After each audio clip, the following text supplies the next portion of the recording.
नमस्कार। उपज कैरियर संस्थान के YouTube प्लेटफॉर्म पर आप सभी का हार्दिक स्वागत और अभिनंदन। जैसा कि आप सबको पता है कि उपज कैरियर संस्थान के YouTube चैनल पर रोजाना पशुपालन से संबंधित महत्वपूर्ण प्रश्नोत्तरी हल करवाई जा रही है। तो आप जो है इस क्लास को देखकर अपनी तैयारी को परख सकते हैं कि आपकी तैयारी पशुपालन में कहाँ तक है और कैसे आपने तैयारी की हुई है। तो आज के सेशन में हम चर्चा करेंगे पशुपालन के कुछ महत्वपूर्ण प्रश्न के बारे में। तो आइए देखते हैं अपन आज का अपना पहला प्रश्न क्या है। जो आज का हमारा पहला प्रश्न है वो जर्सी गाय से संबंधित। जर्सी गाय का दूध उत्पादन प्रति ब्यात होता है। तो जर्सी गाय का जो दूध उत्पादन होता है वो होलिस्टीन फ्रीजियन के बाद सबसे ज्यादा दूध देने वाली विदेशी गाय की नस्ल है। सबसे ज्यादा दूध देने वाली विदेशी गाय की नस्ल है जिसका जो दूध उत्पादन होता है वो होता है 4500। कितना होता है? 4500। इसकी जो रेंज होती है वो होती है 4000 से 5000 लीटर प्रति ब्यात। प्रति ब्यात यानी ये अपने एक ब्यात काल में यानी कि 300 दिन का जो ब्यात काल होता है उसमें कितना दूध दे देते हैं? 4500 लीटर। ठीक है। अगला प्रश्न, गिर नस्ल की गाय को ब्राजील में किस नाम से पुकारते हैं? पहला ऑप्शन है आपके पास मिनिएचर गाय, दूसरा जो ऑप्शन है बहामान गाय, तीसरा ऑप्शन है अरेबियन गाय और चौथा ऑप्शन है प्रायद्वीपीय गाय। तो देखते हैं पहले प्रश्न के बारे पहला जो ऑप्शन है उसके बारे में चर्चा करें। तो पहला जो ऑप्शन है आपका वो है गिर नस्ल की गाय को ब्राजील में किस नाम से पुकारते हैं? पहला ऑप्शन मिनिएचर गाय। मिनिएचर गाय जो होती है आपके केरल में पाई जाने वाले केरल में पाई जाने वाली गाय के छोटे आकार की नस्ल होती है जिसको आप वेचूर या मिनिएचर गाय के नाम से जानते हो। किस नाम से? वेचूर या मिनिएचर गाय। दूसरी जो गाय की बात की जा रही है यहाँ वो है बहामान गाय। बहामान गाय जो है ब्राजील में गिर गाय को किस नाम से जाना जाता है? बहामान। किस नाम से? बहामान। गाय की ये नस्ल वहां जो है मांस के लिए अत्यंत लोकप्रिय है। उनका मानना है कि इसका मांस जो है सबसे अच्छा होता है। तो ब्राजील में किस गाय का मांस खाया जाता है? बहामान यानी गिर नस्ल का। अगला प्रश्न है अपना, थार पारकर नस्ल राजस्थान के किन जिलों में मिलती है? राजस्थान का वही जिला जहां थार पारकर नस्ल बहुतायत से पाई जाती है। पहला ऑप्शन है आपके पास धौलपुर, भरतपुर और करौली, दूसरा ऑप्शन है जयपुर, दौसा और झुंझुनू, तीसरा ऑप्शन जैसलमेर, बाड़मेर, जोधपुर या लास्ट वाला ऑप्शन है इनमें से कोई नहीं। जैसा कि गाय के नस्ल में इसका नाम है थार पारकर। थार का मतलब होता है रेगिस्तान। क्या होता है? रेगिस्तान।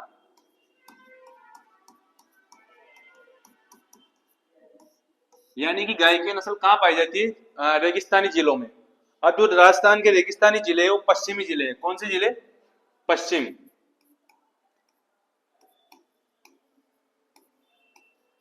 यानी राजस्थान के पश्चिम में थार पाया जाता है। और जो पश्चिम में आपके पास जिले आते वो होते हैं जैसलमेर, बाड़मेर, बीकानेर और जोधपुर। ये चार जिलों में थार का रेगिस्तान फैला हुआ है। तो थार पारकर नस्ल की गाय जो है राजस्थान के इन्हीं जिलों में बहुतायत से पाई जाती है। तो यहां से इसका सही आंसर क्या रहेगा? Option number 3।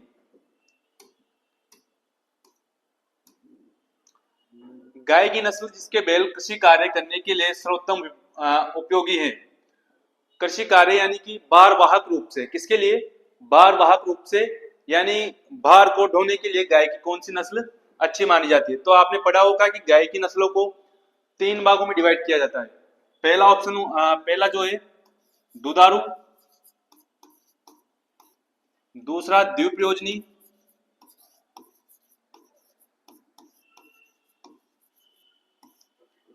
और जो लास्ट बचता है भारवाही।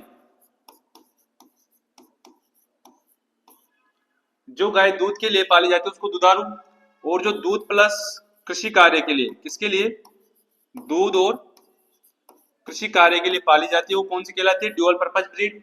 और तीसरा जिनसे केवल कृषि कार्य करवाया जाता है वो गाय कौन सी कहलाती है? भारवाही गाय। तो दुधारू गाय की बात करते हैं। दुधारू गाय होती है साहिवाल,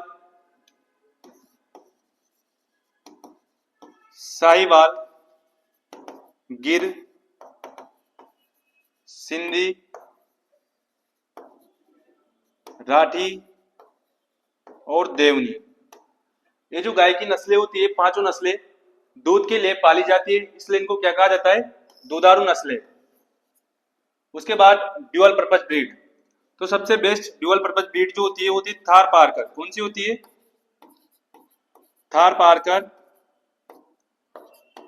कांकरेज, हरियाणवी और मेवाती। ये जो गाय की नस्लें होती है ये सबके सब किसके लिए पाली जाती है? ड्यूअल पर्पज के लिए। तीसरा जो बात करें अपन भारवाही के बारे में, तो भारवाही जो नस्लें होती है,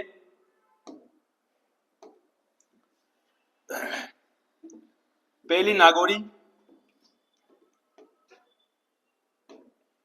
कौन कौन सी होती है? नागौरी, मालवी, अमृत महल, हल्लीकर,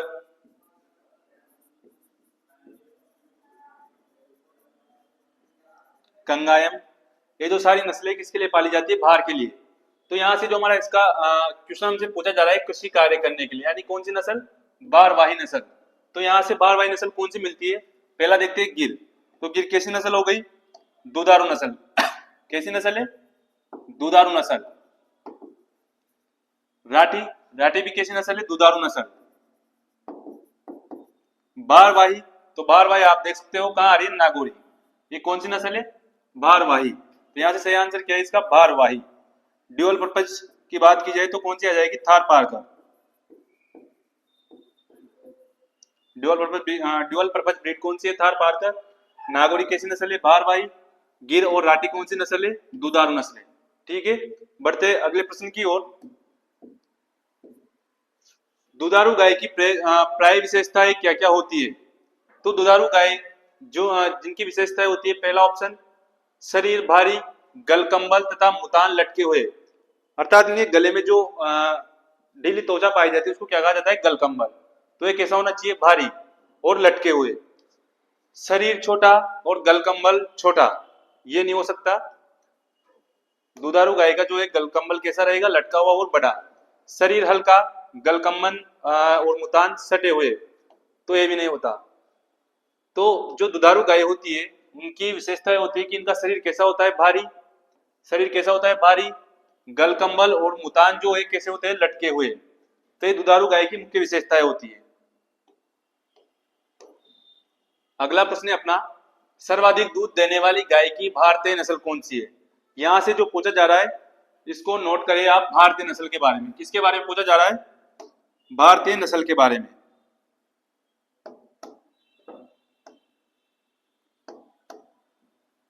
भारतीय नस्ल तो देखते हैं, पहला होल्स्टीन फ्रीजियन। होल्स्टीन फ्रीजियन जो है आपके हॉलैंड या नीदरलैंड की नस्ल है। हॉलैंड या नीदरलैंड, जो कि भारत से बाहर है, यानी कैसी नस्ल हो गई है? विदेशी नस्ल। दूसरा साहिवाल। साहिवाल जो है कहां की नस्ल है? भारत की। हालांकि इसका जो उत्पत्ति स्थान है पाकिस्तान का, मोंटगोमेरी जिला पाकिस्तान इसका उत्पत्ति स्थान है, लेकिन पाकिस्तान जो अलग होता, कहां से अलग होता? भारत का। तो इसको हम कह सकते हैं कहां की नस्ल है? भारत की। राठी, राठी भी कहां की नस्ल है? भारत की। और भारत में कहां पाई जाती है सबसे ज्यादा? राजस्थान। गिर नस्ल जो है भारत की नस्ल है और भारत में कहां पाई जाती है? गुजरात। तो सबसे ज्यादा इन भारतीय नस्लों में, तीन भारतीय नस्लें होगी अपने पास, इनमें सबसे ज्यादा दूध देने वाली जो नस्ल होती है वो कौन सी होती है? साहिवाल। इसका सही आंसर क्या रहेगा? साहिवाल। अगला प्रश्न,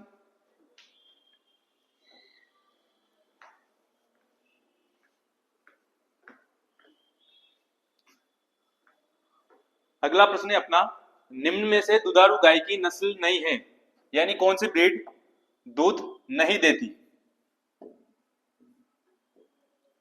दुधारू गाय की नस्ल कौन सी नहीं है? पहला देखते हैं गिर। गिर जो है आपकी मिल्किंग ब्रीड होती है, दूध देने वाली नस्ल होती है। साहिवाल भी मिल्किंग ब्रीड होती है। रेड सिंधी भी कैसी होती है? Milking breed. लेकिन जो नागौरी नस्ल होती है वो कैसी होती है? भारवाही, यानी कि ड्राफ्ट ब्रीड। तो यहां से सही आंसर क्या रहेगा इसका? नागौरी नस्ल। आगे देखते हैं। मध्यकाल में आने पर गाय लक्षण प्रकट करती है, यानी मध्यकाल में आने के बाद गाय कौन कौन से लक्षण प्रकट करती है? पहला ऑप्शन, बार बार मूत्र विसर्जन करना, यानी बार बार पेशाब का आना यानी मूत्र का आना, बार बार रंबाना। तीसरा ऑप्शन है बार बार पूंछ हिलाना। तो ये जो सारे लक्षण होते हैं किसके लक्षण होते हैं? मध्यकाल के। तो यहां से इसका सही आंसर क्या जाएगा? उपरोक्त सभी। ठीक है, कौन सा ऑप्शन आएगा? उपरोक्त सभी। अगला, पुष्कर मेले में गाय की कौन सी नस्ल प्रमुखतया बिक्री हेतु आती है? पुष्कर मेला जो कि पशु मेला है एक, राजस्थान के अजमेर जिले में यह मेला बढ़ता है।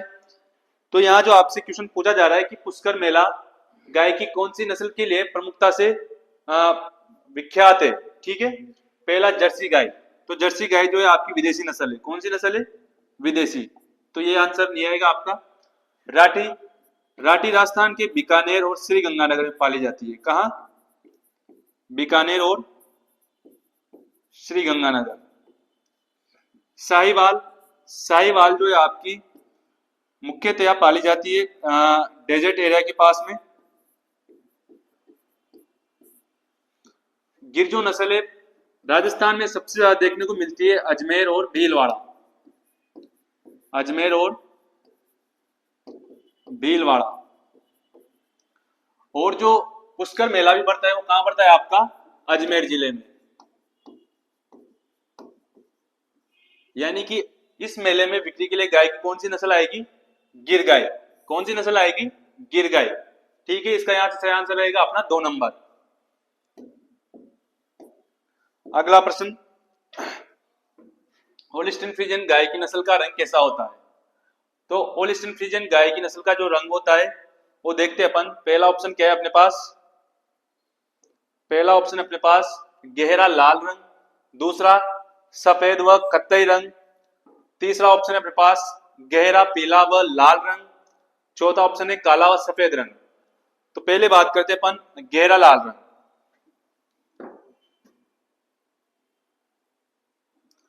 तो गहरा लाल रंग जो होता है वो किसका होता है? राठी गाय का। किसका होता है? राठी। इसका जो रंग होता है वो ब्रिक्स कलर होता है। ब्रिक्स यानी कि ईंट के जैसा लाल रंग। दूसरा ऑप्शन मेरे पास सफेद व कत्थई। तो आपने सुना होगा कि थार पारकर गाय को नस्ल को नाम थार पारकर गाय की जो नस्ल है उसको व्हाइट सिंधी या ग्रे सिंधी नाम से भी जाना जाता है। इसलिए जो दूसरा रंग आएगा अपने पास किसका आएगा? थार पारकर गाय का। थार पारकर गाय का। तीसरा ऑप्शन है अपने पास गहरा पीला व लाल रंग। ये जो गाय की नस्ल का रंग होता है वो किसका होता है? रेड सिंधी का। चौथा ऑप्शन है अपने पास काला व सफेद रंग। लास्ट ऑप्शन बचा है। तो ये जो लास्ट ऑप्शन होता है काला व सफेद रंग, ये किसका होता है? होलिस्टीन फ्रीजियन गाय का। होलिस्टीन फ्रीजियन गाय की नस्ल का रंग कैसा होता है? काला जिस पर सफेद धब्बे, है ना। ठीक है, यहां से सही आंसर क्या रहेगा अपना? 4 नंबर। अगला प्रश्न, गाय की श्वसन गति प्रति मिनट होती है, यानी गाय जो है 1 मिनट में कितनी बार श्वसन लेती है? पहला ऑप्शन 12 से 20, दूसरा ऑप्शन है 14 से 18, तीसरा ऑप्शन है 20 से 25 और चौथा जो ऑप्शन है आपके पास 5 से 7। तो सारे के सारे ऑप्शन के बारे में डिस्कस करते हैं हम कि जो पहला ऑप्शन है 12 से 20, तो 12 से 20 जो श्वसन दर होती है वो होती है भेड़ और बकरी की। किसकी होती है? भेड़ व बकरी की। 14 से 18 श्वसन दर जो होती है वो होती है भैंस की। किसकी होती है?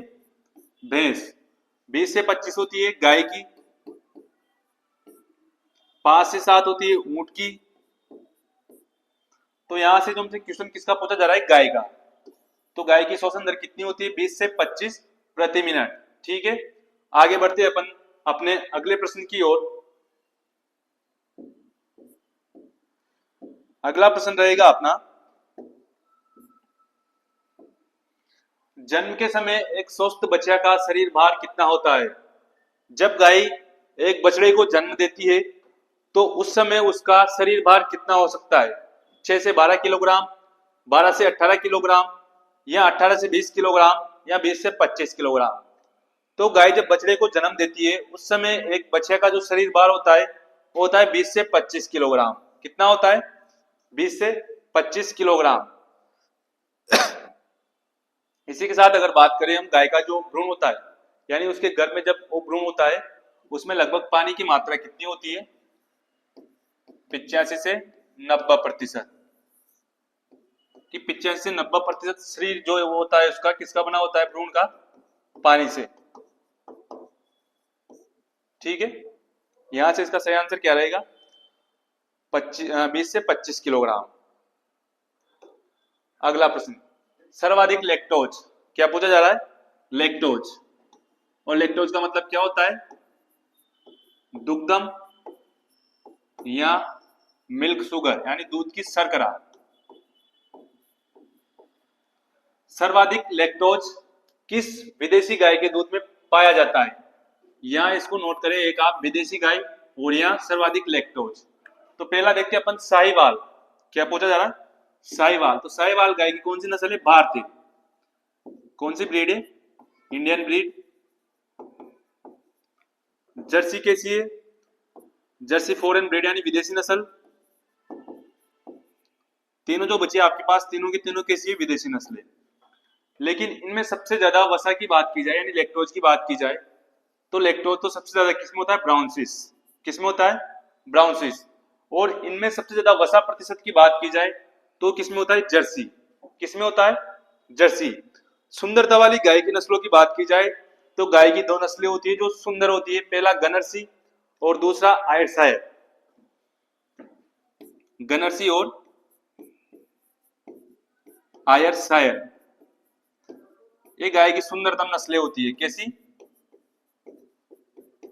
सुंदरतम नस्लें। तो सबसे ज्यादा लैक्टोज किसमें पाया जाएगा? Brown Swiss. सही आंसर क्या रहेगा? Brown Swiss.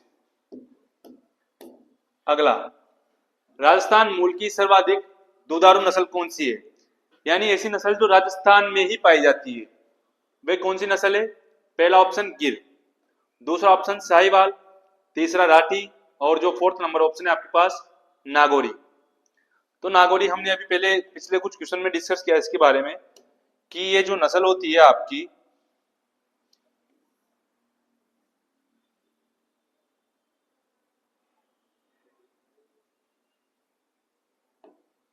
ये जो नस्ल होती है आपकी नागौरी, ये तो कैसी नस्ल होती है? भारवाही। कैसी होती है? भारवाही। तो यहाँ तो पूछा है अपन से क्या जा रहा है? दुधारू नस्ल। उसके बाद बात करते हैं राठी। राठी, राठी का जो उत्पत्ति स्थान होता है वो राजस्थान है। कौन सा? राजस्थान। और राजस्थान का बीकानेर व श्री गंगानगर क्षेत्र, ये इसका उत्पत्ति स्थान है। यानी राठी का नाम जो है इन दो जिलों में, बीकानेर और श्री गंगानगर में, वहां एक जो है जनजाति निवास करती थी, राठ। कौन सी जनजाति? राठ जनजाति। तो वहां जो गाय की नस्ल थी उसको इन्होंने क्या नाम दिया? राठी। क्या नाम दिया? राठी। तो राठी का उत्पत्ति स्थान कहां से माना जाता है? राजस्थान के बीकानेर और श्री गंगानगर जिले से। साहिवाल का मैंने आपको बता दिया पहले कि मोंटगोमेरी जिला पाकिस्तान इसका उत्पत्ति स्थान होता है। कौन सा? पाकिस्तान। और गिर गाय जो है गुजरात के गिर जंगल में पाई जाती है, यानी इसका उत्पत्ति स्थान क्या हो गया? गिर जंगल, गुजरात। ठीक है, यहां से इसका सही आंसर अपने पास जो रहेगा वो क्या रहेगा? राठी। अगला ऑप्शन,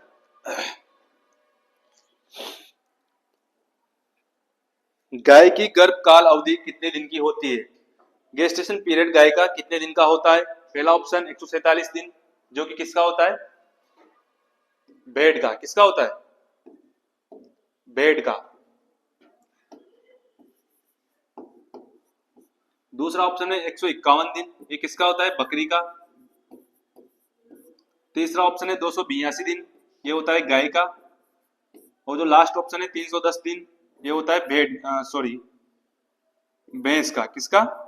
भैंस का। तो क्वेश्चन किससे पूछा जा रहा है? गाय से संबंधित। तो गाय का जो गर्भ कालावधि रहेगी वो कितनी रहेगी? 282 दिन। गाय के दूध के पीलेपन का कारण है रेनिन, टेनिन, केसिन या कैरोटीन। देखते हैं पहला ऑप्शन रेनिन। तो रेनिन जो है एक प्रकार की प्रोटीन होती है। क्या होती है? प्रोटीन। तो ये जो रेनिन प्रोटीन होती है वो पाई जाती है किसमें? पनीर में। किसमें पाई जाती है? पनीर। उसके बाद टेनिन। टेनिन जो एक आंवले में कसेलेपन का कारण होता है, यानी आंवले में जो हल्का कड़वापन आता है वो किसके कारण आता है? टेनिन के कारण। कसेलापन किसके कारण? टेनिन के कारण। केसिन जो होता है इसके कारण दूध का सफेद रंग, कैसा रंग होता है? सफेद रंग। इसके बाद कैरोटीन जो कि दूध के पीले रंग के लिए जिम्मेदार वर्णक होता है, यानी दूध का पीला रंग किससे संबंधित है? कैरोटीन से। ठीक है, केसिन से मतलब सफेद रंग, आंवले में कसेलापन टेनिन के कारण, और जो रेनिन प्रोटीन है वो किसमें पाई जाती है? पनीर में। सही आंसर रहेगा कैरोटीन।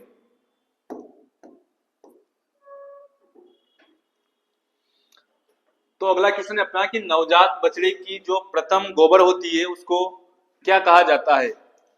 प्रथम मल या गोबर, क्या बोल सकते हो आप? मल या गोबर। पहला ऑप्शन है खीस। तो खीस क्या होता है? जो गाय पहली बार मतलब जो गाय ब्याती है उसके 5 दिनों तक, ब्याने के 5 या 7 दिन तक जो स्त्राव प्राप्त होता है उसे कहा जाता है खीस।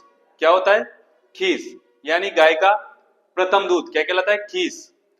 गोबर होता है एक वयस्क गाय का मल। क्या होता है? एक वयस्क गाय का जो मल होता है उसको क्या कहा जाता है? गोबर। एडल्ट काऊ का जो मल होता है उसको क्या कहा जाता है? गोबर। अच्छा, खीस क्या होता है? गाय का प्रथम दूध। तीसरा है मेकोनियम। तो मेकोनियम जो होता है बछड़े की या बछड़े का जो पहला मल होता है उसको कहा जाता है मेकोनियम। तो बछड़े का मल क्या कहलाता है? मेकोनियम। मैंगनी जो होता है वो बोलते हैं बकरी के मल को। किसको? बकरी के मल को। तो यहां से इसका सही आंसर क्या रहेगा? मेकोनियम। अगला, निम्न कथनों को पढ़िए। पहला ऑप्शन है भारत में डेयरी हेतु सर्वोत्तम नस्ल साहिवाल है। दूसरा ऑप्शन है आपके पास गिर नस्ल राजस्थान के अजमेर व भीलवाड़ा जिले में पाई जाती है। तीसरा ऑप्शन है राजस्थान की कामधेनु राठ नस्ल है। और चौथा ऑप्शन है सफेद सिंधी, ग्रे सिंधी, थार पारकर नस्ल के अन्य नाम है। पहला ऑप्शन पे अपन जो पहला ऑप्शन है इसका उसके बारे में डिस्कस करें तो सर्वोत्तम नस्ल किसके लिए? डेयरी के लिए, यानी दूध के लिए। कौन सी नस्ल है? साहिवाल। क्या स्टेटमेंट राइट है? यस, ये स्टेटमेंट बिल्कुल राइट है कि सबसे ज्यादा दूधारू जो नस्ल है भारतीय गाय की कौन सी? साहिवाल। दूसरा ऑप्शन है गिर नस्ल, राजस्थान में कहाँ पाई जाती है? अजमेर और भीलवाड़ा जिले में। तो जैसा कि अपन ने पहले भी डिस्कस किया इसके बारे में कि पुष्कर मेले में इसको बिक्री हेतु ले जाया जाता है। और एक पुष्कर मेला कहाँ पड़ता है? अजमेर में। तो अजमेर और भीलवाड़ा में कौन सी पाई जाती है? गिर।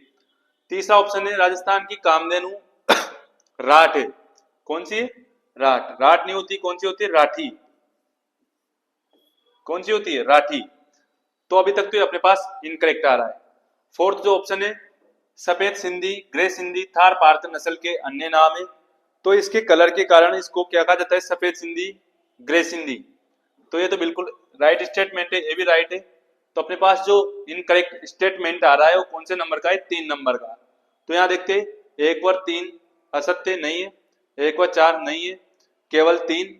तो केवल 3 नंबर का ऑप्शन अपने पास क्या रहा है? इनकरेक्ट। तो यहाँ से सही आंसर क्या रहेगा? 3 नंबर। अगला, गाय ब्याने के कितने दिनों बाद पुनः मध्यकाल में आ जाती है?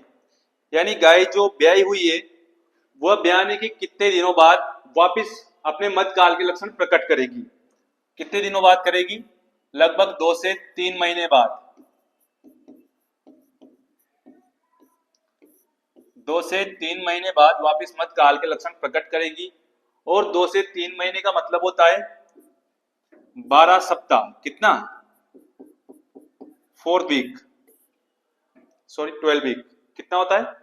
12 सप्ताह। तो देखते हैं अपन पहला 1 से 4 सप्ताह, दूसरा 4 से 12 सप्ताह, और 12 से 16 सप्ताह, 16 से 20 सप्ताह। तो 1 महीने में होता है 4 सप्ताह। 1 महीने में कितने होते हैं? 4 सप्ताह। और ये कितने बार? 2 से 3 महीने बाद। यानी कि 8 से 12 सप्ताह की जो रेंज आ रही है वो इसका सही आंसर रहेगा। तो 8 से 12 सप्ताह की रेंज किस में आ रही है? 2 नंबर के ऑप्शन में। किस में आ रही है? 2 नंबर के ऑप्शन में। यहां से इसका सही आंसर रहेगा 4 से 12 सप्ताह।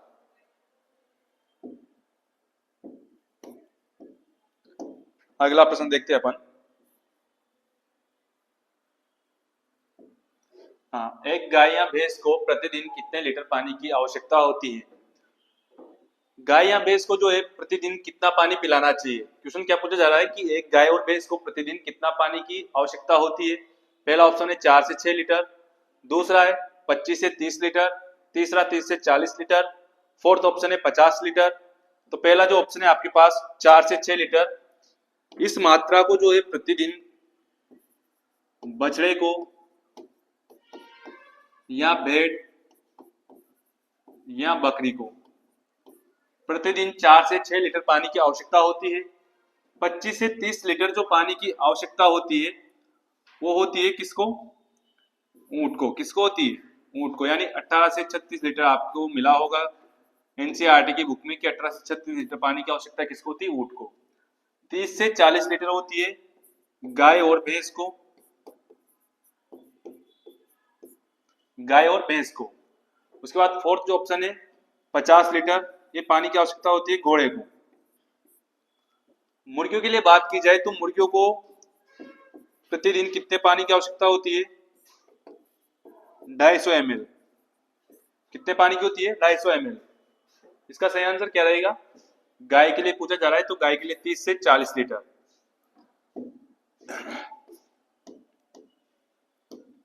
अगला, निम्न में से गाय की दुधारू नस्लों का समूह है।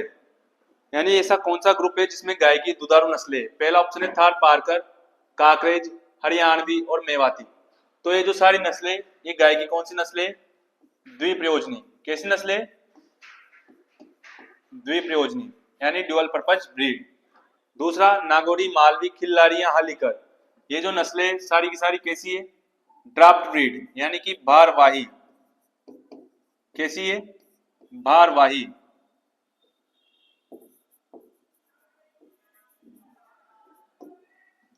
तीसरा ऑप्शन है साहिवाल, गिर सिंधी, राठी और देवनी। तो ये जो पांचों नस्लें आपके पास, ये गाय की दुधारू नस्लें है। कौन सी नस्लें? दुधारू।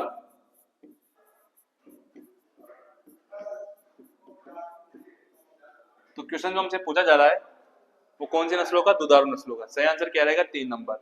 फोर्थ नंबर का जो ग्रुप है वो किसका है? भैंसों का। किसका है? भैंसों का। तो इसका सही आंसर क्या रहेगा? 3 नंबर ऑप्शन। राजस्थान की कामधेनु कहा जाता है? जर्सी, मेवाती, गिर या राठी। किस गाय की नस्ल को राजस्थान में कामधेनु के नाम से जाना जाता है? पहला ऑप्शन जर्सी, तो जर्सी गाय की विदेशी नस्ल होती है। मेवाती, मेवाती नहीं होती। गिर भी नहीं होती। तो राठी जो नस्ल है राजस्थान में पालने के लिए सबसे अच्छी होती है, तो इसलिए राजस्थान की कामधेनु के नाम से किसे जाना जाता है? राठी को। किसको बोला जाता है?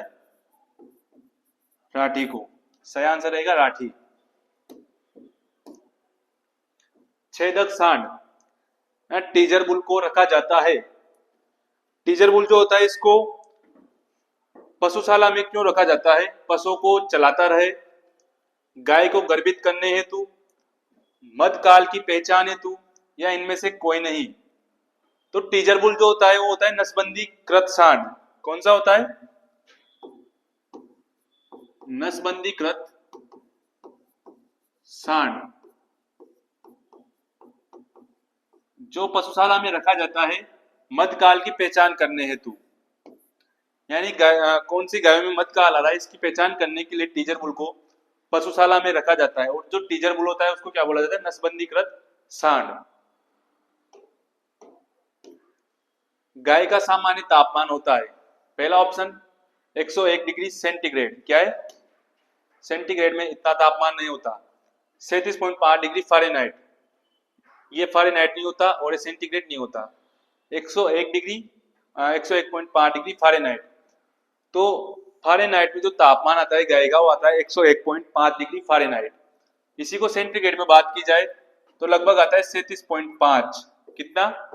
37.5 डिग्री सेंटीग्रेड। तो सेंटीग्रेड में कितना हो जाएगा? 37.5। और जो फ़ारेनहाइट में होगा 101.5 डिग्री फ़ारेनहाइट। आगे का प्रश्न अपना रहेगा, गाय के बारे में असत्य कथन कौन सा है? कथन आपको दे रखे हैं। पहला कथन है आपके पास कि गाय के समूह को हर्ड कहा जाता है, यानी गाय का जो ग्रुप होता है उसको क्या बोलते हैं? हर्ड। बिल्कुल सही बात है। दूसरा ऑप्शन, ब्याहने की क्रिया जो होती है उसको काविंग बोला जाता है। क्या बोला जाता है? काविंग। ये भी सही बात है। गाय का जो मांस होता है उसको क्या बोला जाता है? बीफ। क्या बोला जाता है? बीफ। बिल्कुल सही बात है। गाय में चिन्हित करने की जो विधि होती है वो होती है ईयर नोचिंग। तो ईयर नोचिंग जो विधि होती है ये तो होती है किसमें? सूअर में। यानी सूअर के कान काट कर उनको पहचानने की विधि होती है ईयर नोचिंग, जो किसमें अपनाई जाती है? सूअर में।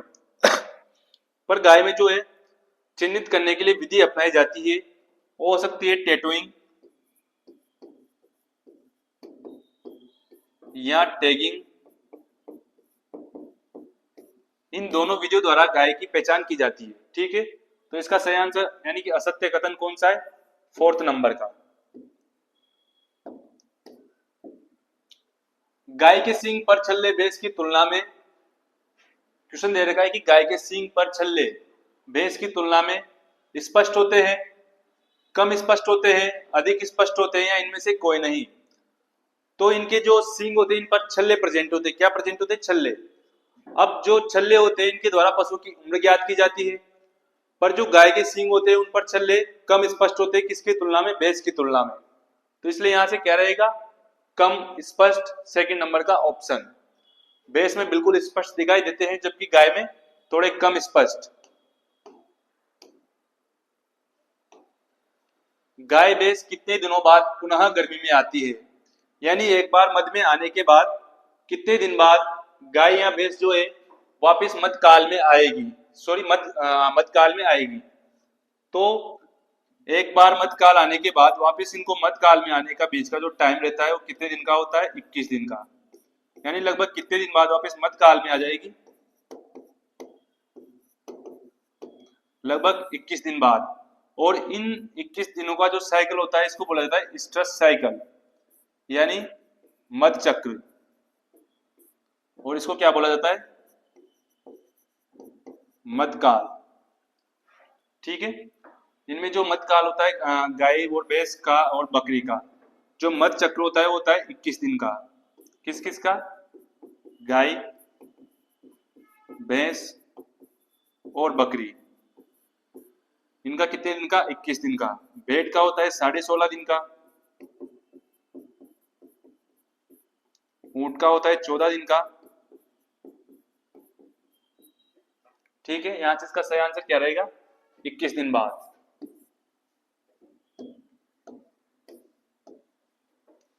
एक 400 किलोग्राम शरीर भार वाली गाय को शुष्क पदार्थ प्रतिदिन देते हैं। शुष्क पदार्थ जिसमें शामिल की जाती है चारा और दाना। क्या क्या? चारा और दाना। तो जो गाय का शरीर भार कितना दे रखा है आपको? 400 किलोग्राम। कितना? 400 किलोग्राम। तो शुष्क पदार्थ की बात की जाए कि गाय और भैंस को लगभग 100 किलोग्राम पर 100 किलोग्राम शरीर भार होता है, उस पर कितना शुष्क पदार्थ दिया जाता है? तो गाय को 100 किलोग्राम शरीर भार पर, किसको? गाय को। अगर इसका वजन कितना हुआ? 100 किलोग्राम, तो इसको दिया जाता है 2.5 किलोग्राम यानी कि 2.5 किलोग्राम शुष्क पदार्थ। और यही मात्रा बेस के लिए रखी जाती है कि बेस का वजन कितना हुआ, 100 किलोग्राम। तो इसको दिया जाता है 3 किलोग्राम शुष्क पदार्थ।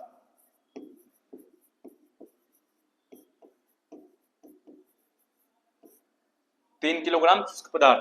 यहां से आपसे सीधा सीधा 100 किलोग्राम के लिए पूछता तो आप जो है बता सकते थे कि कितना, 2.5 किलोग्राम। लेकिन यहाँ वजन कितना दे रखा है आपको, 400। तो 100 के लिए कितना, 2.5 किलोग्राम। 200 के लिए कितना हो जाएगा, 5 किलोग्राम। प्लस करने पर कितना आएगा, 5। इसी प्रकार 400 के लिए कितना हो जाएगा, 10 किलोग्राम। तो इसका सही आंसर क्या रहेगा, 10 किलोग्राम। देखते हैं अपना पहला ऑप्शन, 10, 20, 40 और 60। तो कितना रहेगा, 10 किलोग्राम। अगला, गोवंश में असामान्य भूख, लकड़ी, हड्डियां तथा अन्य अवांछनीय पदार्थ को चबाने के लक्षण किसकी न्यूनता का संकेत देते हैं। यानी ये जो लक्षण प्रकट हो रहे, ये ऐसा कौन सा तत्व है जिसकी कमी से यह लक्षण प्रकट हो रहे। और ये जो लक्षण होते हैं इसको एक मेडिकल टर्म में बोला जाता है एलिट्रोफेजिया, एलोट्रिफेजिया। क्या बोला जाता है, एलोट्रिफेजिया। यानी गाय के द्वारा असामान्य पदार्थों को चबाना जो होता है उसको क्या बोलते हैं, एलोट्रिफेजिया। और ये लक्षण प्रकट होते हैं फास्फोरस की वजह से। किसकी वजह से, फास्फोरस। और इसी रोग को आप किस नाम से जानते हो, पिका या आप कह सकते हो पाइका। इस जो रोग को ये जो रोग होता है इसको किस नाम से जाना जाता है, एलोट्रिफेजिया, पिका या पाइका। ठीक है, किसकी वजह से होता है, फास्फोरस की डेफिशिएंसी से। अगला, गाय की सबसे बौनी नस्ल है, यानी इनमें से ऐसी कौन सी नस्ल है जो गाय की सबसे बौनी नस्ल होती है, सबसे छोटे आकार की नस्ल होती है। पहला बच्चोर, दूसरा कंगायम, तीसरा बेचूर और चौथा पंगानूर। ये जो नस्लें होती है आपकी बच्चोर, ये होती है भारवाही। कैसी होती है, भारवाही। कंगायम भी गाय की जो है भारवाही नस्ल है। पंगानूर गाय की भारवाही नस्ल है। तो वेचूर जो नस्ल होती है ये गाय की सबसे बौनी नस्ल होती है और कहाँ पाई जाती है, केरल में। और किस नाम से जाना जाता है इसको, मिनिएचर गाय। मिनिएचर गाय के नाम से जाना जाता है।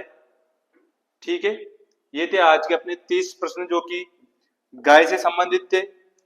अगर आपको क्लास अच्छी लगे तो आप क्लास को लाइक करें, वीडियो को ज्यादा से ज्यादा शेयर करें और उपज कैरियर संस्थान के यूट्यूब चैनल को सब्सक्राइब करें।